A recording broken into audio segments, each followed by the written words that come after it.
एक दूसरी बात ये है कि वो हिंदुस्तानियों को पसंद बहुत करते हैं, लेकिन रहना-सहना सब मतलब उनका बहुत अलग है। तो शुरुआत में मुझे बहुत दिक्कत आई क्योंकि अब मैं आपको एक छोटी-सी बात बताता हूँ कि वहाँ पे लोग दाढ़ी नहीं रखते, उसको एक टैबू मानते हैं और मेरी उस टाइम दाढ़ी बहुत ज़्यादा हो रही थी, तो उसकी फैमिली के जो पेरेंट्स हैं वो कह रहे थे, "इसकी दाढ़ी इतनी बड़ी क्यों हो रही है?" तो ये सारी चीज़ें मुझे पता लगी बट धीरे-धीरे मैं उनके कल्चर को समझता गया और उनके अनुसार ही चीज़ें करता रहा ताकि क्योंकि उनके फ़ादर का ये था कि मैं इंडियन कल्चर को समझना चाहता हूँ।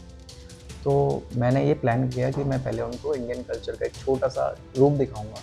तो मैंने पूरी यहाँ पे प्रिपरेशन करी थी और मैंने उसी दिन जो है रोके की रस्म या आप उसे सगाई की रस्म कह सकते हैं, वो भी रख दी थी। तो वो हमने यहाँ पर इस समय हमें उत्तर प्रदेश के मुरादाबाद में जहाँ के एक यूट्यूबर दिवाकर नाम के जो शख्स हैं उनकी एक लव स्टोरी बहुत फेमस हो रही है।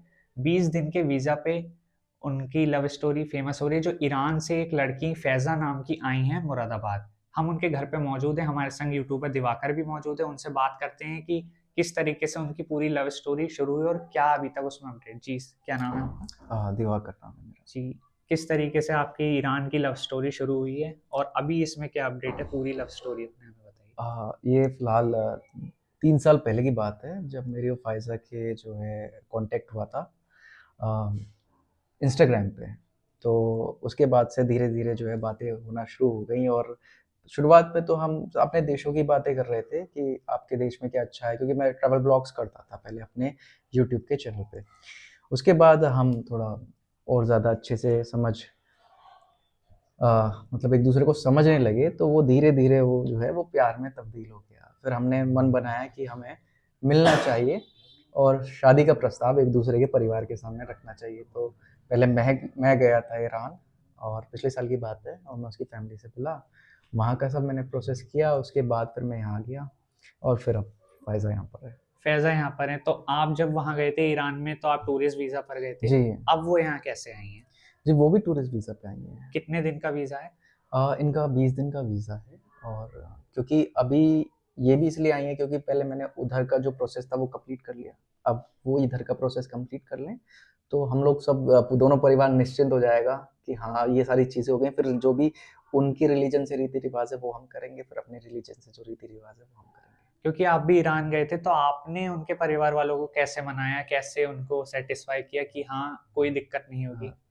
तो देखिए शुरुआत में ना तो वो बहुत अलग है हमसे मतलब हिंदुस्तानियों से बहुत अलग है। एक दूसरी बात ये है कि वो हिंदुस्तानियों को पसंद बहुत करते हैं, लेकिन रहना-सहना सब मतलब उनका बहुत अलग है। तो शुरुआत में मुझे बहुत दिक्कत आई क्योंकि अब मैं आपको एक छोटी-सी बात बताता हूँ कि वहाँ पे लोग दाढ़ी नहीं रखते, उसको एक टैबू मानते हैं और मेरी उस टाइम दाढ़ी बहुत ज़्यादा हो रही थी, तो उसकी फैमिली के जो पेरेंट्स थे वो कह रहे थे, "इसकी दाढ़ी इतनी बड़ी क्यों हो रही है?" तो ये सारी चीज़ें मुझे पता लगी बट धीरे-धीरे मैं उनके कल्चर को समझता गया और उनके अनुसार ही चीज़ें करता रहा ताकि उनको अच्छा लगे और फिर उन्होंने मुझे एक्सेप्ट किया कि हाँ, अब ये ठीक है, अब ये भी आधा ईरानियन हो चुका है। अच्छा, फ़ारसी है वहाँ की लैंग्वेज, हाँ जी, हाँ फ़ारसी जी। सीखी इन्होंने ही सिखाई है? हाँ, फ़ारसी जो है वो फ़ाइज़ा ने सिखाई है मुझे और मैं समझ भी जाता हूँ फ़ारसी, तो थोड़ा बहुत इंटरेक्शन कर लेता था। जैसे मैं कहीं जाता था टैक्सी से तो मैं आराम से वहाँ उनके लोगों से इंटरेक्शन कर लेता था। इंग्लिश वहाँ कम बोली जाती है, फ़ारसी ज़्यादा बोली जाती है। क्योंकि फ़ारसी और हिंदी के शब्द थोड़े सिमिलर हैं, हुँ, तो हुँ। फ़ैज़ा को हिंदी आ चुकी है क्या अभी थोड़ी? फ़ाइज़ा को इतनी हिंदी आती है कि वो मेरी मदर से ये पूछ सकती है आपने खाना खाया? बस इतना। बस। लेकिन हाँ, वो सीख रही है एप्लीकेशन के थ्रू। अभी उसका यूनिवर्सिटी एग्ज़ाम है, उसके बाद उसका जो टाइम पीरियड है वो आराम से सीख लेगी क्योंकि वो अच्छी स्टूडेंट है। अच्छा, अच्छी हाँ, स्टार्ट। तो अभी तक जो यहाँ की यूपी की मतलब इंडिया की लीगल प्रोसीडिंग्स है, उसमें क्या अपडेट है? पुलिस की तरफ से और जी, जी, एलआईयू जी। उनकी तरफ से क्या अपडेट मिला है? जी सर, ऐसा है एलआईयू में तो हमने सब डॉक्यूमेंट्स अपने सबमिट कर रखे हैं और जो मैरिज का प्रोसेस है वो शुरू हो चुका है। जो हमारे एडवोकेट हैं उन्होंने मैरिज का प्रोसेस शुरू करा दिया है। उसमें क्या टाइम पीरियड लगता है वो तो अकॉर्डिंग टू लॉ होगा और कोशिश रहेगी मेरी तो मैं तो इंडियन गवर्नमेंट से यही कहना चाहूँगा कि मैं जल्दी से जल्दी जब तक यहाँ आएँ कि अगर हो जाए तो हम दोनों के लिए बहुत ज़्यादा अच्छा होगा। फिर हम दोनों ही दोनों परिवार सिर्फ़ मैं और फ़ाइज़ा नहीं, दोनों परिवार बहुत निश्चिंत हो जाएँगे इस बात से कि हाँ, अब सब कुछ हो चुका है, तो अब शादी की तैयारी करें। अभी तक कोई रस्म भी मुरा यहाँ घर पे आके की आपने? जी, जी, हाँ, जब फ़ाइज़ा यहाँ पर आए थे तो मैंने क्योंकि उनके फ़ादर का ये था कि मैं इंडियन कल्चर को समझना चाहता हूँ, तो मैंने ये प्लान किया कि मैं पहले उनको इंडियन कल्चर का एक छोटा-सा रूप दिखाऊँगा, तो मैंने पूरी यहाँ पे प्रिपरेशन करी थी और मैंने उसी दिन जो है रोके की रस्म या आप उसे सगाई की रस्म कह सकते हैं, वो भी रख दी थी। तो वो हमने यहाँ पर किया। कहीं घूमने का प्लान यहाँ पे जो चीज़ जी, अच्छी जी, जी। लगती है, क्योंकि उनके पिता भी साथ में जी, हैं, जी, जी, कौन सी जगह इंडिया जी। में जी, जी, जी, ज़्यादातर जी, जी। अच्छी है और आप अभी कहाँ जाएंगे? जी। देखिए वैसे तो उनको ताजमहल बहुत पसंद है क्योंकि ताजमहल मतलब एक तो वर्ल्ड वाइड बहुत फ़ेमस है और उनके फ़ादर का बहुत फ़ेवरेट है और उसका भी बहुत फ़ेवरेट है। तो पहले हम ताजमहल जाएँगे। फिर उनको उत्तराखंड से बहुत ज़्यादा लगाव है। दूसरा जो अयोध्या भी उनका जाने का है क्योंकि अयोध्या एक चर्चा का विषय रहा है।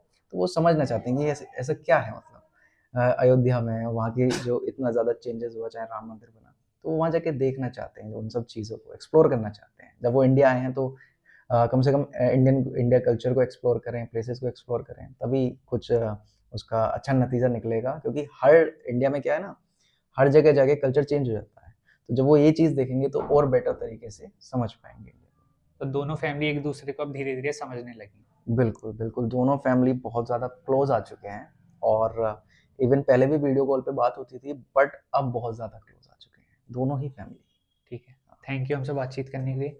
तो ये थे हमारे संग यूट्यूबर दिवाकर, जिन्होंने अपनी लव स्टोरी के बारे में बताया, जिनकी जो फैज़ा हैं वो 20 दिन के वीज़ा पे मुरादाबाद आई हैं और अब आगे की प्रोसीडिंग्स वो पूरी कर रहे हैं, जिसके बाद वो मुरादाबाद में ही रहेंगी। मुरादाबाद से जगत गौतम, यूपी तक।